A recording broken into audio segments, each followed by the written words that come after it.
1 week later, the Yefimschlick mansion. During tea party. A lady harassing Lizia. The lady spoke. It's been a while, Lady Lizia. Oh my, it seems like you've grown even taller since the last time I saw you. Maybe we should be calling her Sir Lizia instead of Lady Lizia. That was Lady Elsa Aiden. She was from the upper class than Lizia. She continued, but anyway, thank you for inviting us. This is quite a small and cute tea party. Lizia was unable to take a stand for her. Then Elsa saw Violet. She asks from Lizia about Violet. She spoke. That woman taking care of those flowers, is she from a noble family? Lizia replied, I am not sure. Elsa continued, looking at her appearance, she seems like a noble who's fallen from status. I guess she doesn't have any pride left to be doing that kind of work. Hearing all the insults, Lizia was trying to hold her anger. She thought, no, there's no point in standing up against them. After all, I'm nothing to them. Then suddenly a Violet called Lizia, and she snapped out of from her deep thoughts. Violet continued, I thought I already told you that there's no need for you to hunch your shoulders like this. It's fine for you to be confident in yourself. But Lizia showed no confidence. She was worried that ladies in party will harass her more. Then Violet sighed and gave Lizia a vase. Lizia asked, why are you giving a vase to me? Then Violet said, you can place it in the center of the table. That's how it's usually done at the tea parties held by the Central Social Circle in Lackround. You set the vase on the table and wait for a leaf or petal to fall. If you're lucky and one falls into the vase, that's when you can wish for something. And it's believed that your wish will come true. Lizia finally down and was wondering how interesting this is. Violet told her more. One thing. Violet made a gesture of holding a teacup. And this is something I haven't taught you before. But when you hold your teacup, you must never extend your little finger. Lizia looked at Elsa and asked, but the pinky extends naturally. See, even Lady Elsa's doing it. Violet replied, you're right, but she's still young. It'll be nice for you all to learn this etiquette together. Finally, Lizia wasn't afraid anymore when she understands even Elsa, who seems to look so perfect, is still lacking. She said to Violet, thank you, Violet. I'll try to talk about these with them. She went to Ladies' table and spoke, now, everyone. I just heard some stories about Central Social Circles. All young ladies seems curious about capsule etiquettes. Lizia continued, and told them even tea holding etiquette. Finally, few ladies started talking to Lizia. Was so happy after getting the attention. Then a maid came, and told Violet has been called, and both of them went off. But Elsa, who was always the center of attention, knew it was all Violet who must have told Lizia. She was enraged and thought, how dare she? Violet fell into a deep sleep as soon as she returns from urgent work. Making money really wasn't easy. Violet, who had fallen asleep because she came home too late, couldn't shake her drowsiness when she heard Winter's voice and opened the door. Yet away. The appointment time is far. When Violet spoke to Winter, he narrowed his eyes and asked, I thought you would have woken up around 10 o'clock. She replied, I had a lot of work to do, so I came home early in the morning. He spoke, what, it's dangerous. But there is no better opportunity connected like this. I plan to prepare and open a store later. Violet was a little restless, perhaps cause she couldn't shake off all the sleepiness, and held up the hard papers. It's still a long way away, but it's also has a name. She handed over paper to Winter. He read them. It's best to get business advice from me. Even if you pay money, you can't buy it. There's a line of idiots waiting to get some advice from me. Winter said and checked the papers. These were names that did not stand out for their creativity, such as Secret Flower Garden, Violet's Flower House, Violet's Garden. She spoke, I actually really like the last name. It was cute because it was Violet-like. As I was flipping through it, I came across a name called Blooming. As Winter looked at it crookedly, Violet took the paper away again and said, I don't use that. He speak, why? It's perfect because it means flowers are blooming. It's also your last name. She replied, "Not in 3 months. That is unknown," he said. She turned and spoke, "What do you mean? You made a promise." He replied, "You never know. Before that, I might get better again and not want to do things like divorce." Violet, who thought Winter's words were a joke, answered firmly, "That will never happen. You may not think it's a big deal, but I really." He said, "I know." Violet looked at Winter with a vain expression. "How do you know? You were sure that I was having an affair with another man." "At that time. You don't know how I felt at that time. I thought your baby was in my womb. At that time, when I thought it existed, then." Violet couldn't speak any more and closed her mouth. Winter said, "Or, I might not be here in 3 months. I beg your pardon." The words were meant to relieve Violet's anger, but she looked even angrier than before, so Winter hurried to change the tone. Winter walked closer. He lifted Violet. Violet, who suddenly fell down on Winter's shoulder, asked in surprise, "What are you doing?" He replied, "The date is at 5 o'clock, so sleep well. I'm afraid you'll be too tired to even walk. Think of it as a carriage." He walked over, laid her down on the bed, took off his shoes, and lay down next to her. The bed was small, and as soon as Winter, who had wide open shoulders, lay down, the bed was full and his tall calves first came off the bed. She said, "Isn't it uncomfortable for Winter to lay down with a full suit?" Then Winter started unbuttoning his shirt one by one without hesitation. He spoke, "Why are you looking at me like that? Is it also rude for a gentleman to take his clothes off in front of a lady?" Of course. Violet couldn't resist and got up and spoke. "Why are you so rude? It wasn't like this before. I didn't mean to take it off. It just seems that way." He replied, "I usually take it off if it's uncomfortable. I wish you could do the same." Violet lost her temper. He finally gets up and spoke, "It was a joke, go to sleep quickly." "Before I eat you," she replied, "people can't eat it." "That's a conservative view," he said. Violet didn't want to sleep, but she was so exhausted from staying up all night working the night before that she quickly fell asleep.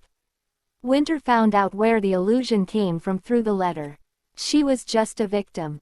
"Although I felt unfair to some extent, it was clearly my choice and my fault to criticize her child as being another man's child, abuse her and monitor her child as she was nothing.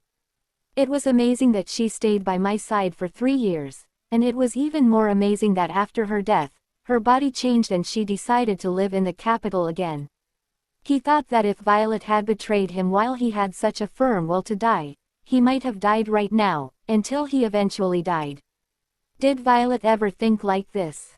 I hoped not. He hoped that she had never felt this feeling, as if tens of thousands of cracks would form in his body and crumble to the floor due to intense depression. 3 or 4 hours later, Violet opened her eyes and saw Winter asleep. For Violet, it was extremely uncomfortable to be entangled with him like this. She unconsciously touched him. Winter, who had fallen asleep. "Oh, I was just about to wake you up." Violet didn't want to be caught looking at him, so she hurriedly spoke. Winter seemed to be convinced and raised her upper body without saying anything. He asked, his face half asleep. "They said it was hot. Why are you wrapped up in your clothes?" She replied, "Because I have you." He continued, "If you don't have it, then take it off. Why don't you think there isn't one, and take it off?" Violet was annoyed and spoke, "I guess there are only lewd thoughts on your mind these days." He replied, "I guess that's what happens when you're lonely for about a year." Violet asked, "Then why didn't you meet another woman?" "It won't be difficult." He replied, "Women who only run for money have no hobbies." She then replied, "No woman will approach you just for money. Even if you exclude money, you are a good man." He asked, "Then why are you trying to divorce me?" She replied with a heavy heart, "Because you weren't nice to me." He gets up and leans on and whisper, "I know, I want to kiss you right now. Please let me." Violet hesitated little, but she allowed him because of agreement they had. He kissed her and held her for a long time. Then Violet pushed him and asked, "Wait, How much longer do you plan to kiss me? Then Sly Fox Winter replied smirkingly. Well, we didn't set a time limit. He said, then we'll set one right now. Winter asks how much, but Violet hesitates and says he can choose. Finally they both went on a date at Corsica Beach on the streets of the festival. Winter gave Violet a hat as a gift and she was pleased. He thought I think Violet liked these types of gifts. Then she now that I think about it, I haven't really asked you about how you've been. How are the Duke and Duchess? He replied, they send me a telegram every day asking for money. Violet was surprised. She asked, every day?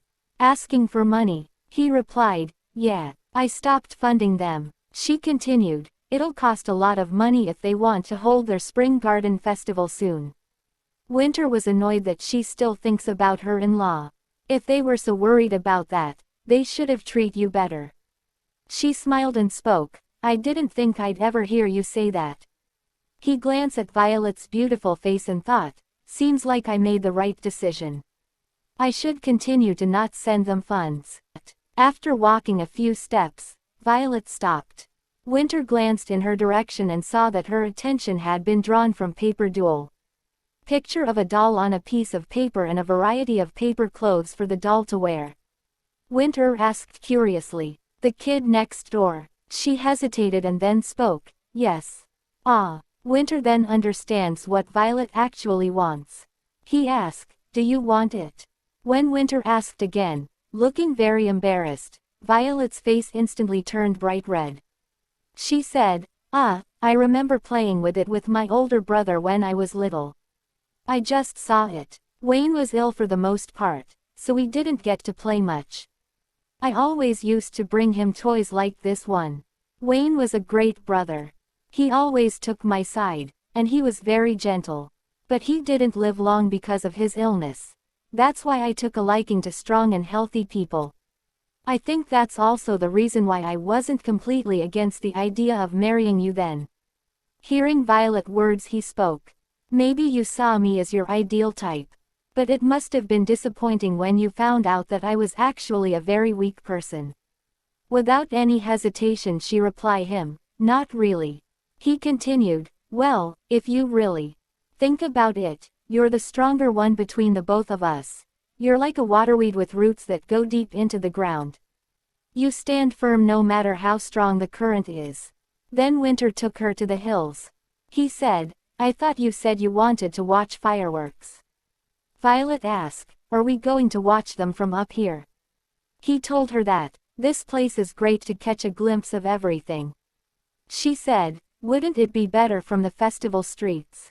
He replied, I didn't realize you liked festivals so much. Have you ever been to a Southern festival? She replied, no. He said, if the festival was fun, you should have gone there.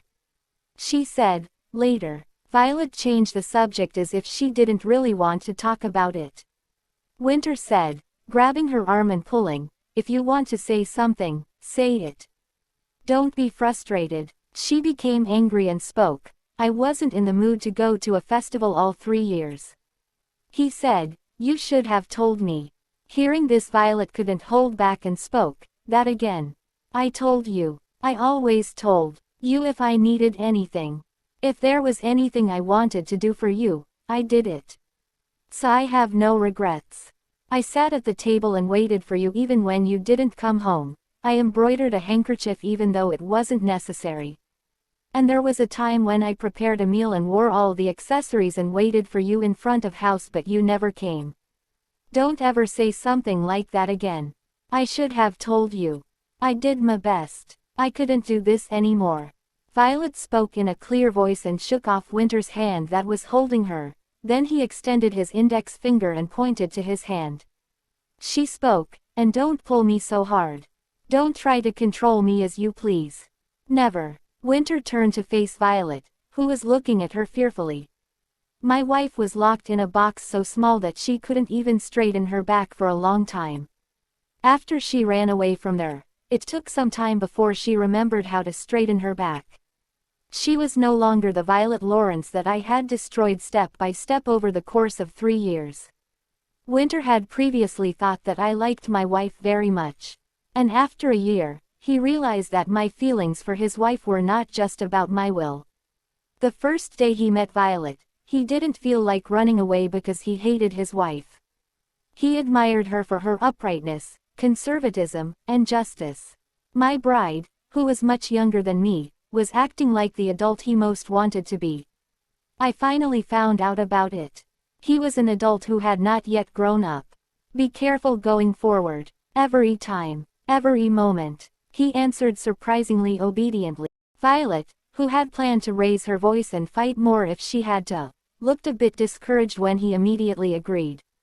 She spoke, "I didn't know it would come out like that." He said, "Let's go see the fireworks."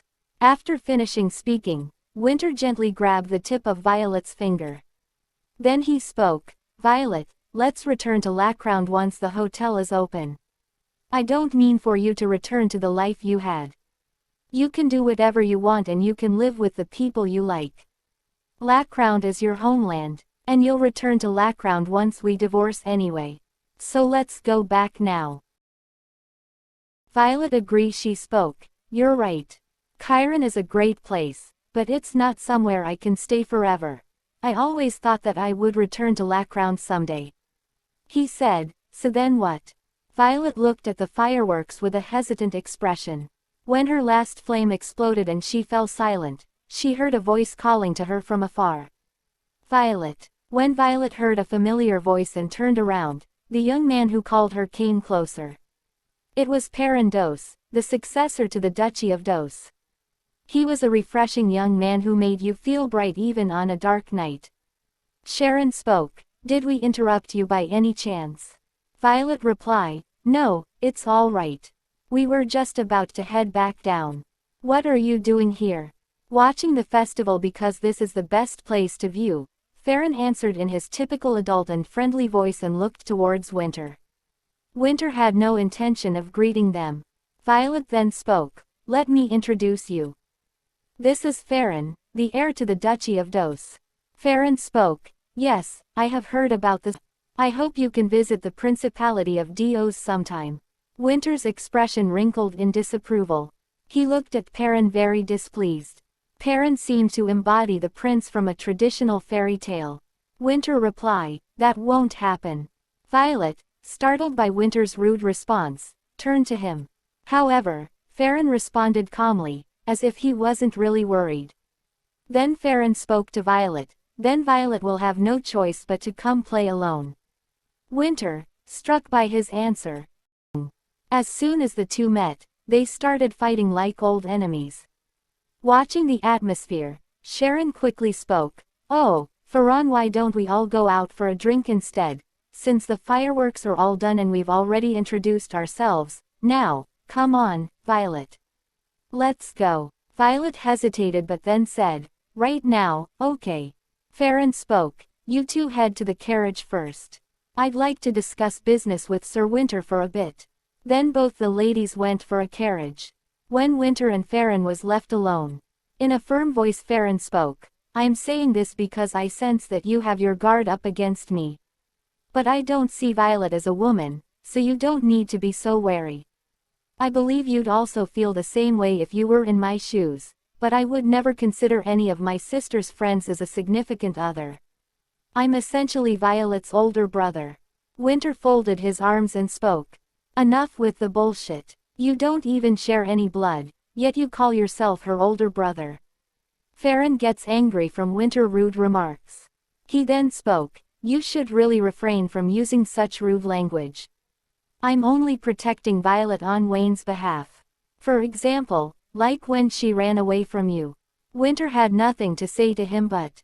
Then after he opens his mouth and asks, "They say the Principality of Dos depends on its navy fleet and tourism." Farron replied, "Yes, that's correct." Winter continued, "Then why don't we both get to know each other through tourism? A partnership with the Konitz company will serve as a big support for your tourism sector. And will also benefit your principality." Farron Winter business tactics. He knew something is off. Then he directly asked from Winter, "That may be so, but it doesn't seem like that's what you want to do. Winter laughed, then spoke. I get that kind of misunderstanding often. I usually don't really like anyone. And it also seems like you feel the same way. Did you think I wouldn't notice the repulsiveness oozing from your gaze? Hearing Winter's words, Farron flinched. Winter continued, you must have had a good education growing up with your status. You probably never experienced discrimination and such. However, prejudice is not something you can overcome in just one day. Farron was unable to keep his composure. Winter continued, for instance, that expression you make when you see a foreigner. There's no need to feel guilty, really. I'm used to such responses. Then Winter's eyes suddenly turned scary. He spoke. But you should really give up on that older brother bullcrap. At least for as long as I'm alive. Although Farron was intimidated by Winter. But then he spoke. Let me reiterate, I don't have any personal feelings toward Violet. So why can't I act like an older brother to her? Winter was annoyed. He spoke. Look here, young master. Violet's actual older brother has caused quite the situation for us already. Besides, she doesn't need your help because I can provide everything that she needs. So all you have to do is sit back and quietly accept what I offer you. Is that so hard to do? Farron was a bit scared. He knew. For him to say that he can provide me with benefits whenever he wants to means that he can also take them away on a whim. How evil. From what Violet told me, I had expected Winter Blooming to be hot-tempered, but not malicious. Farron suggested to continue this conversation later. Then they both went ahead. Violet was waiting for Winter outside the carriage. Farron thought, Violet has probably only seen that gentle side of him. Hence, she doesn't realize how kind he is to her. Violet has grown up in a wealthier family than mine. Yet, she accepted him without any resistance. Is Winter being sincere toward her?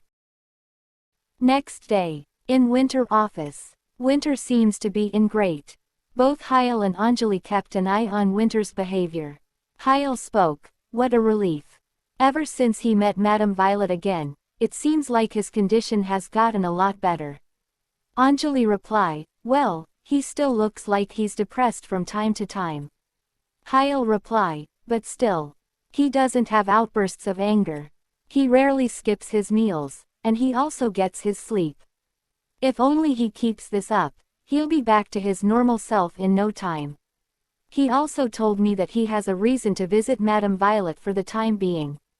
Anjali replied, I guess that's some good news. Then an attendee came and called Hyle's name. Mr. Hyle, a guest has come to meet with the president. Hyle asked who is it. The attendee told him about the guest, but Hyle seems shocked. Meanwhile, Winter was lost in thoughts. Last night when he went to see off Violet, he wanted to hold Violet's hands. But Violet wasn't comfortable. She asked, what are you doing? He replied, you like holding hands. Violet continued, I don't like doing it now. He then holds her hand tightly and spoke. Well, I've grown to like it these days. I think you influenced me. Violet flinched. She spoke. Stop with your nonsense and go home already. Either way, won't we be meeting again next time? Then suddenly a knock on the door. Hyle came. He spoke. President, a guest is here to meet you. Winter replied, you could have taken them to the reception room. Why did you bring them here? Hyle hesitated and spoke. Well, that's. The guest is. A voice cuts his words. Winter. You've grown a lot. Hearing familiar voice, Winter flinched. He instantly get up and knew it was his mother's voice. She continued, my son, have you been well? They both sat down. Winter asked, what is your business? Linnae laughed awkwardly at his cold words. The business is. Just wondering how you are. He said, now that you've come. She continued, I knew you were doing well. In fact, I thought it would be more of a hassle for me to come out in front. He asked, so, do you have any business? He asked, so, do you have any business? Winter was sure. She must have had a reason why she came now. This kind of thing has been common ever since he had a little bit of wealth. All kinds of people I knew from across the street came to me to try to help me somehow. Winter spoke. Is it because you need money? Winter looked at his mother Line, who couldn't say anything. She mumbled, it was hard to care for you by myself. You must know how hard it is for a woman to live all by herself in a foreign country. Winter sighed. He spoke, just get to the point. She was trembling in fear but somehow mustered all her courage and spoke. I met a man in Alika, and we got married. I gave birth to twin sons, but both were born with weak hearts. They turned 8 this year, but their medical bills are just too much. Winter laughed and mumbled, I knew. She continued, I know that I'm being shameless. But they're also your younger brothers. If this goes on, something might really happen to the. Then he get up and spoke. I don't think this is a matter you should be discussing with a son you abandoned years ago. Even if I have overflowing wealth, I don't have any to spare for you. She spoke, but you've been helping out your father. Winter turned around spoke, and how did you know about that? Either way, I stopped funding him since last month. Maybe you should have come a little bit earlier. Hearing this, his mother Line kneeled and begged. She shouts in a trembling voice. I'll do anything. What can I do so that you'll forgive me? He can't believe the mother who abandoned him but is ready to beg for another son. At that time Winter prayed. Dear Lord, please end my life. He then spoke. Mother, your twins are ill-fated. Just as I was fated to be abandoned at 5 years old. Consider it as your bad luck when it comes to children. Hearing Winter's words, Line's eyes widened. After that she hit him and she urgently traced Winter's face. Winter mumbled, ah shit, what a damned life.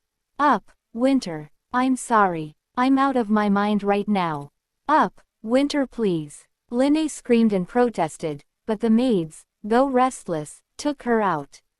After her biological mother disappeared, Winter called out Hyle. As he came running, Winter let out a grim voice. Give my mother some money. Hyle asked, yes, to your biological mother, but why? Winter continued, I've financed my father up until now, so I'm just providing her fair share. Hyle looked slightly aggrieved. If it were me, I wouldn't give it to them. He too was abandoned by his parents and spent his days begging in the slums. He would have been a petty thief if Winter hadn't taken him. Hyle shared the same feeling of being abandoned. Winter spoke, your parents came to ask you to pay off their gambling debt. Quote, Hyle replied, the situation is different. Anyway, that's true. It's shameless. After Hyle ran out, Winter walked to the balcony. He looked down and saw Hyle handing money to Line. As soon as Line received her money, she bowed repeatedly and then ran away frantically. You don't even look back. Winter muttered helplessly. It's not that she didn't know that, but he didn't know why he was so depressed.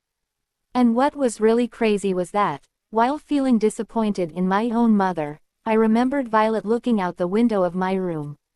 In the early days of their marriage, Violet made such a request with a kind smile. Could you tell me in advance when you are going out? I want to see you off.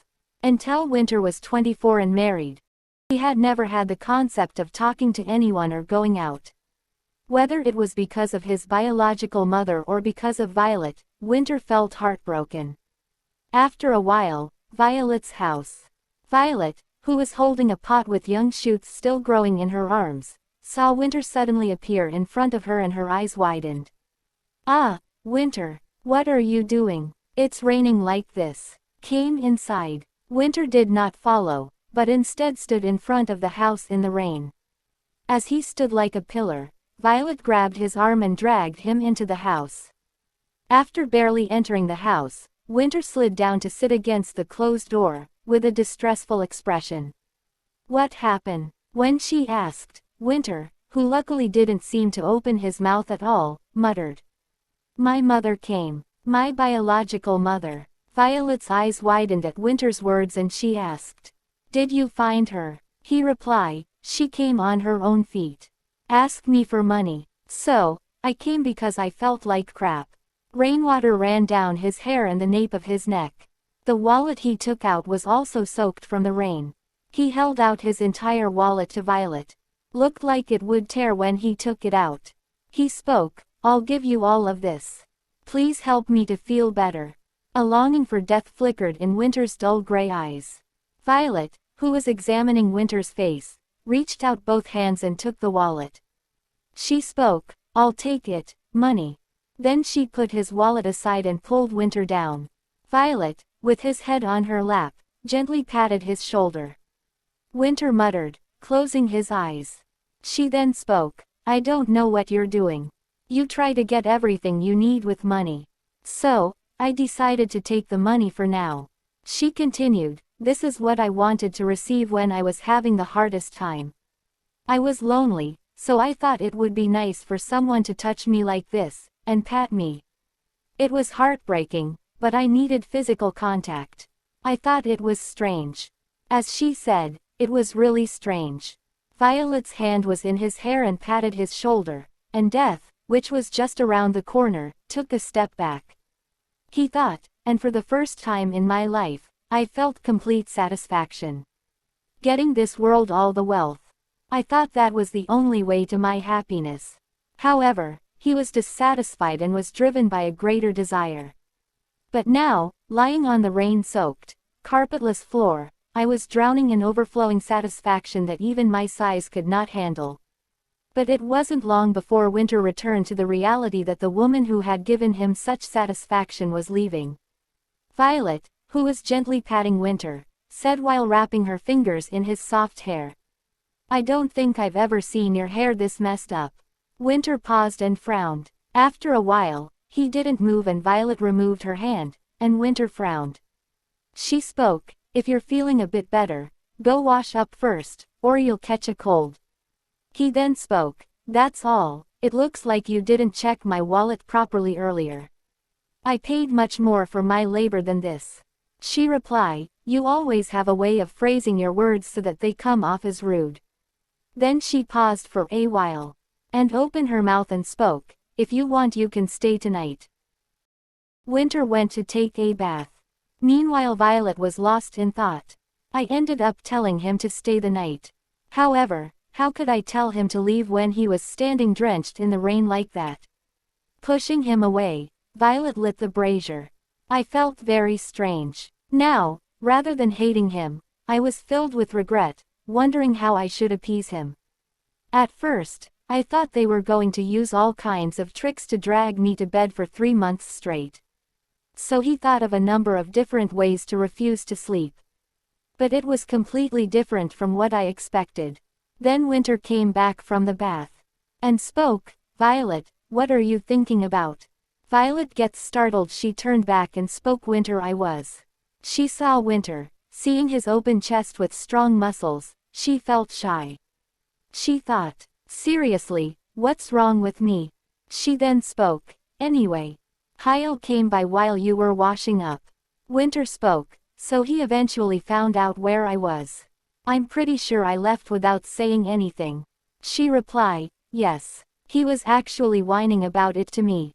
When Kyle came in rain he was crying and was relieved too. He spoke, I knew he'd be here. He just left without a word in this pouring rain." Violet said, "Why don't you make an effort to treat your employees a little better?" Winter replied, "Don't worry. I'm paying them enough to treat them like that." Winter took the wine brought by Kyle. Violet asked, "Are you planning to drink at this hour? I'll brew you a cup of hot tea instead." Winter frowned and spoke, "Who drinks tea when they're feeling down? Don't mind me and go to sleep." Then he poured the wine into the glass and drank it. Violet stood there, and saw him drinking. Then Violet thought an idea. She too then sat down on floor. She spoke, "I'd like a glass too." Winter was surprised. He spoke, You can't even drink. Why do you want some now?" She replied, "Just because, I imagine it must be boring for you to drink by yourself." Winter said, "That's enough, right? Now go to sleep." But Violet didn't stop. She spoke, "Pour me another glass." Winter didn't understand and asked what. She said, "I'd like to have another glass." He asked, "Have you had enough to drink?" She said, "I did like to have some more." She one more glass and now she is all drunk. Winter spoke. Look at you. Only a few drinks and you're already drunk. She was dazed but tired to speak. I'm not that drunk. Winter lifts her in his arms and gently lays her down to the bed. He asked, you can't even keep your eyes open properly. Why did you drink so much in the first place? She opened her eyes and replied, it's because you drink too fast. I wanted to slow you down, just a teeny weeny bit. He remembered when Violet told him that her father passed away because he was drunker.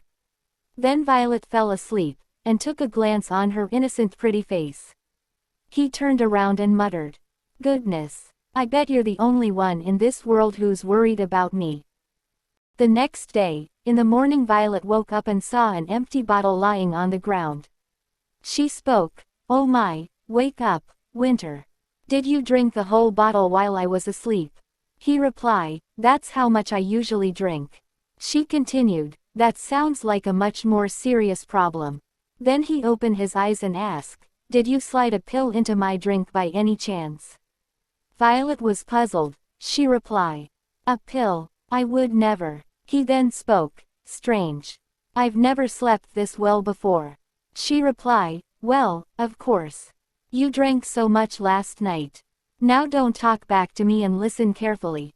It's not good for your body if you drink that much alcohol all at.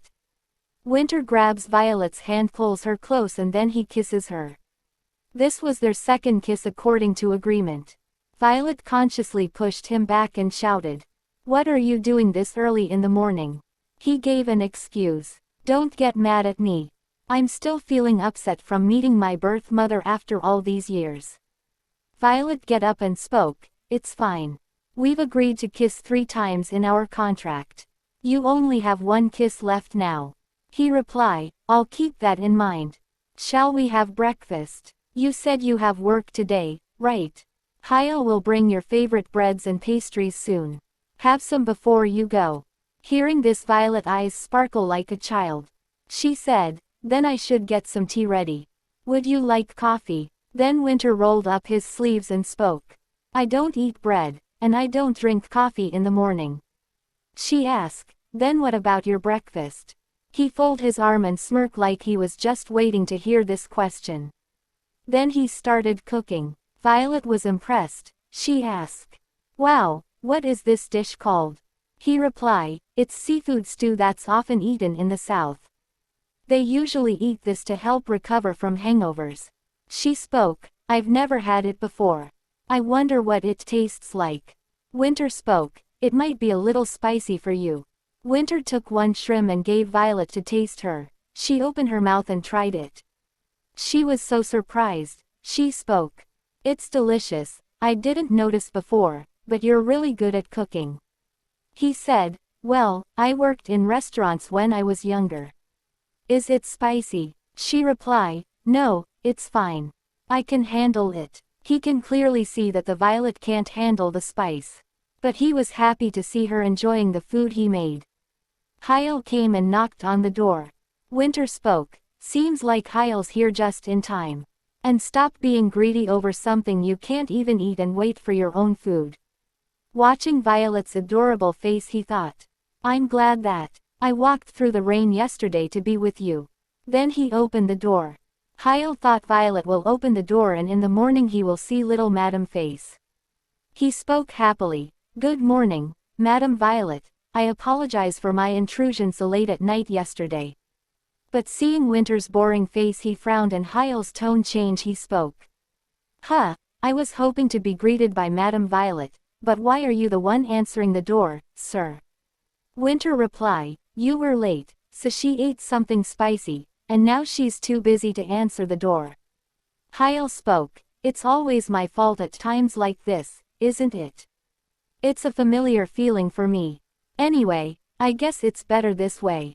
Hyle took out something. He spoke, I have some news for you. Apparently, the vice president has found Beryl. When Violet listens, the familiar name, she asked, what, are you talking about Beryl, my doctor? Why were you looking for him? Hyle gasped. He didn't know what to say. Madam Violet. Then Winter interrupted and spoke. No, We're not. It's a different person. Just stay out of this. Watching Winter grim expression. Violet can't say anything. Our manhwa ends here, guys. Many people who were complaining about that Violet never tried to communicate, now I hope they get it. She did everything. Now let's talk a bit about Winter's behavior. Mental illness, abuse, etc. are only ever explanation, not a justification. This is valid in any circumstances, so I would like you to think of yourself if you meet toxic people who will use anything bad which have happened to them as an excuse and swap things so they make you feel like you're responsible if the way they are acting because you triggered something. This is very important to learn for yourself as it's hard to get out of such toxic relationship. That being said, when did Winter tried to make her feel guilty for his behavior? When did he hurt her, noticed it and said, "It's because you did this like X in the past"? At worst, he explained like the fact he kissed her because feeling like shit still. He asked for her to not be mad, but didn't push the blame on her. There is no denying of his bad behavior, of his awful past, of his toxic family, of the racism he has to deal with, and for his lack of knowledge regarding how to interact with someone close to your heart. Those are no justifications regarding what happened in the past during their wedding. He treated her poorly both because of his constant anger and his lack of knowledge regarding human interaction. Think of this as Pavlov and his work on conditioning reflex. Now let's speak about his current demeanor. He has a lot of progress to do regarding money. Pavlov. Money equals affection and care, and deconditioning himself will take years as this still continues to go on as his mother just came for money. Regarding the rest of his attitude, he changed so much and is willing to make it work. He sees his mistakes and apologizes. He does his best. This will never erase their past relationship, which